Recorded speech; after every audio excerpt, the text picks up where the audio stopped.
Good afternoon, কেমন আছো বলো সবাই? এখন বাজে বিকেল ৫টা আর আমরা এখন চলে এসেছি বারুইপুর স্টেশনে। আজকে আমরা পুরী যাব। তো সেই জন্য সমস্ত প্রস্তুতি নিয়ে একদম স্টেশনে একটা টোটো ধরে চলে এসেছি। আকাশে রয়েছে এখন হালকা হালকা মেঘ। বিকেল ৫টা ১০-এর বারুইপুর লোকালটা আমরা ধরবো। এখান থেকে আমরা প্রথমে যাব হচ্ছে শিয়ালদা স্টেশন। সেখান থেকে আবার একটা গাড়ি বুক করে যেতে হবে শালিমার। শালিমার থেকে আমরা শালিমার পুরী সুপারফাস্ট এক্সপ্রেসের টিকিট কেটেছি। তো সেখান থেকে ট্রেনটা ধরতে হবে। আসলে কি হয়েছে, আকাশে বেশ মেঘ করেছে, তার সাথে চলছে টিপির টিপির করে বৃষ্টি। দুজন মিলে দাঁড়িয়ে আছি এখন ব্রিজের তলায়। অনেকেই দেখছি বেশ ছাতা নিয়ে এদিক ওদিক যাতায়াত করছে। আসলে ওয়েদারটা ভালো বলবো না খারাপ বুঝতে পারছি না। আমাদের পক্ষে খুব একটা ভালো নয়, পুরীতে গিয়ে এরকম ওয়েদার পেলে আর দেখতে হবে না। আর এই সামনেটার অবস্থা দেখো, দুটো রেল লাইনের মাঝখানে পুরো জল জমে গেছে। লাইনে কাজ চলছে, সামনেটা এরকম গর্ত মতো ছিল। আর এই কদিনের টানা বৃষ্টিতে পুরো জল জমে ভর্তি হয়ে গেছে। এই ট্রেনটাই যে বেরিয়ে যাচ্ছে, এরপরই ঢুকবে আমাদের বারুইপুর লোকালটা। এই পুরী যাওয়াটা একটা হঠকারী সিদ্ধান্তই বলা যায়।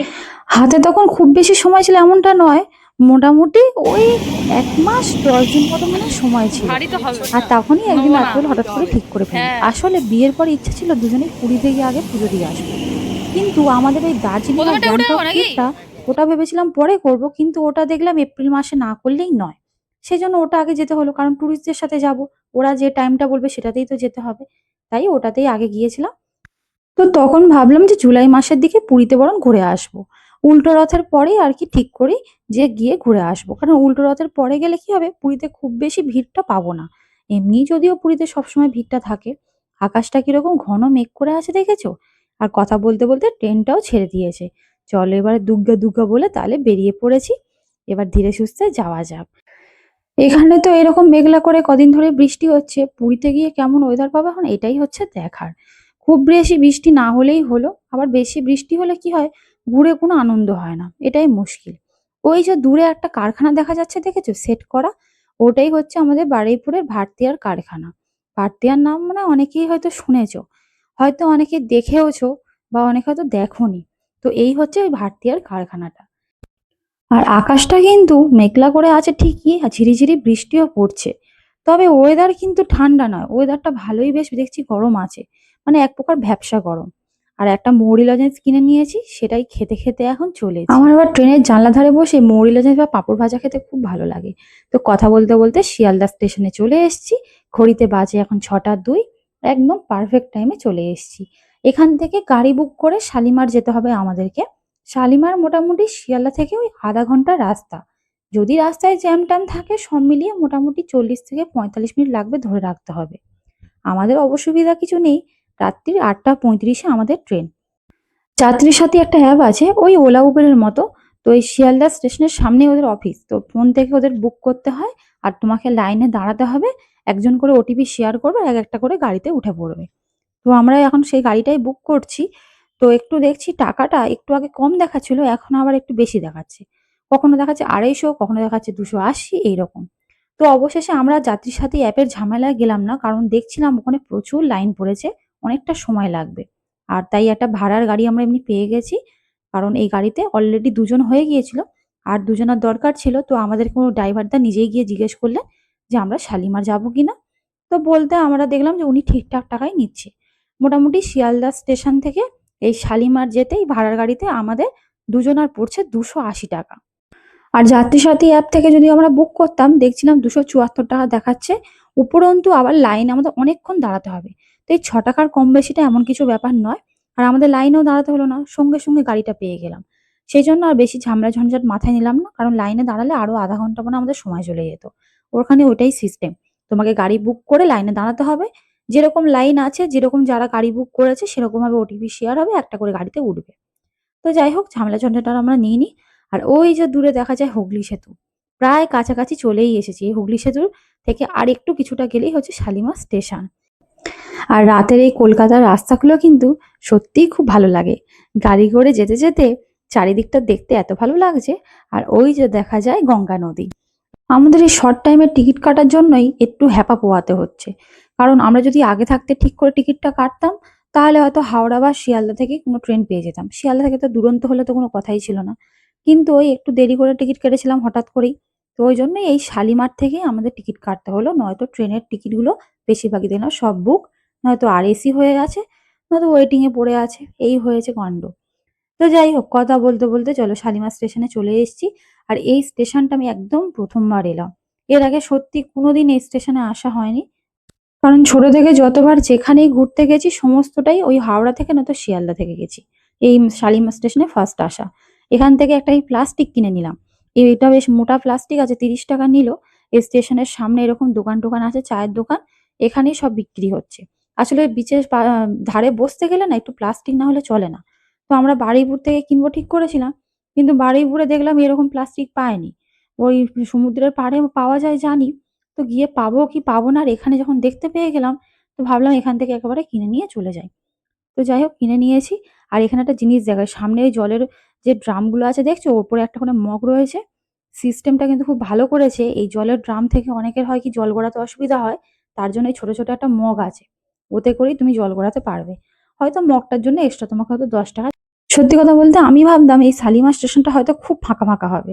কিন্তু এখানে এসে দেখলাম যে না, বেশ ভালোই দেখলাম দোকানপাট আছে, ভালো বেশ লোকজন আছে। অনেকেই তার মানে শালিমার থেকে অনেক জায়গায় যাতায়াত করে। তো এই যে ভেতরে চলে এসেছি। শালিমার পুরী এক্সপ্রেস আমাদের দিয়েছে ২ নম্বর প্ল্যাটফর্মে। অবশ্য আমাদের কাছেও আগেই মেসেজ চলে এসেছিল। আমরা তো অনলাইনে নিজেরাই টিকিট বুক করেছি। তো আমাদের কাছে কত নম্বরের প্ল্যাটফর্মে আমাদের ট্রেন দেবে সেটা আমাদের কাছে চলেই এসেছে মেসেজে। তো একবার বোর্ডটা দেখে নিলাম। আর চলো এবারে হেঁটে, হেঁটে আমাদের ২ নম্বরে যেতে হবে। সামনে একটা এক্সিলেটর আছে, ওখান থেকেই যাবো। আমরা যেখান থেকে স্টেশনে উঠলাম ওর সামনে একটা সাবওয়ে ছিল। তো ভাবলাম সাবওয়েতে আর যাবো না। ট্রলি-ফলি নিয়ে আবার সিঁড়ি থেকে ওঠো নামো অনেক ঝামেলা। ওর থেকে এক্সিলেটরে চলে যাই, ঝামেলা একেবারে মিটে যাবে। এই যে ঘড়িতে এখন বাজে ৭টা ৪৩। তো একদম পারফেক্ট টাইমে আমরা এসেছি। আমরা চলেও এসেছিলাম শালিমারাতে, অনেকক্ষণ বাইরে অনেকক্ষণ বসেছিলাম। একটু আমার বর আবার চা-টা খেলো। তবে বিয়ের পর ১ম এই আমরা এরকম দুজনে একদম একা যাচ্ছি। এর আগে যখন দার্জিলিং গিয়েছিলাম তখন তাও টুরিস্টদের সাথে গিয়েছিলাম, অনেক লোক ছিল। আর এখানে তো আমরা দুজন সম্পূর্ণই একা। এর আগে ও বন্ধু-বান্ধবের সাথে যেত আর আমি তো ফ্যামিলির সাথেই সবসময় ঘুরতে যেতাম। আর এই ওটা তো পুরীতে পুরো দুজন ফাঁকা মিলে গো। একদমই শুধু দুজনেই রয়েছি। না ফ্যামিলি মেম্বার না কোনো বন্ধু-বান্ধব। বাবুল ফাঁকা। তাই একটা চাপা ভয় তো অবশ্যই কাজ করছে। এর ওপরে ওঠার পর এত ফাঁকা, ফার্স্টে থেকে ভয় পেয়ে গেছিলাম। আসলে সচরাচর আমরা হাওড়া শিয়ালদা দিয়ে যাতায়াত করি, ওখানে তো প্রচণ্ড পরিমাণে মানে জঞ্জাটপূর্ণ এলাকা ওইগুলো। আর এটা এত ফাঁকা, চারিদিকে দেখো পুরো লোক নেই, শুধু আমরা দুজন ব্রিজের ওপরে, শুধু দুজন মিলে দাঁড়িয়ে আছি ব্রিজের ওপরে। তবে ভয়ের ব্যাপার কিছু নেই। স্টেশনটা এমনি বেশ ভালো, খারাপ না দেখলাম, বেশ ভালোই বড় সড়ো স্টেশন। চলো নিচে যাই এবারে। ট্রেন আসতে এখনো টাইম আছে, ট্রেন এখনো দেয়নি আমাদের, সময় আছে এখনো হাঁটতে। চলো দেখে।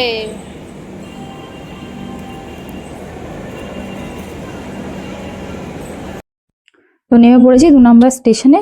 আর সত্যি কথা বলতে ব্রিজের ওপরটা সত্যি পুরো ফাঁকা। ফার্স্টে দেখে না দুজনে একটু ভয় পেয়ে গেছিলাম। ভাবলাম এত ফাঁকা ব্রিজ আবার হয় নাকি?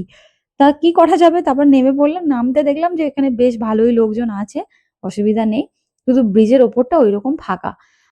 আসলে ওর আবার যদি এরকম এক্সপেরিয়েন্স আছে, কারণ ও শালিমার থেকে একবার যাতায়াত করেছে পুরীতে। তো ও বলল যে এটা এরকম ফাঁকাই থাকে। হাওড়া বা শিয়ালদার মতো যেহেতু এটা এতটাও ব্যস্ত স্টেশন নয়। তো সেই জন্যই মানে এই স্টেশনটা এরকম আর এতটা যেহেতু ফাঁকা একদম ফাঁকা। আমরা শুধু দুজনেই যাচ্ছি, একদম ১ম এরকম এক্সপেরিয়েন্স, তাই একটু আরকি ফাঁকা, ফাঁকা জায়গা বেশি দেখলে আরকি একটু ভয়, ভয়ই লাগছে। তো যাই হোক অবশেষে আমাদের ট্রেনটা দিল। এখন প্রায় ৮টা ১৫ মতো বাজে। তো ট্রেনটা সবে দিয়েছে আর ৮টা ৩৫ এ ছাড়বে।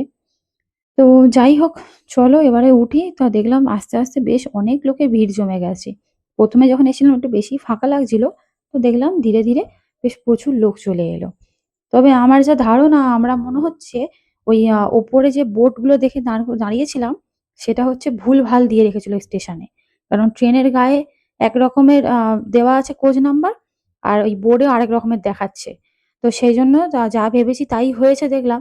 তো ওইজন্য এখন একটু হেঁটে এগিয়ে যেতে হবে। আমাদের হচ্ছে B4 কোচ, তো সেইখানেই যেতে হবে। এই দেখুন S6 এখানে দেখাচ্ছে তো, অথচ কিন্তু পাশের এই কোচটা কিন্তু B5, আর এর পাশেরটাই হচ্ছে B4।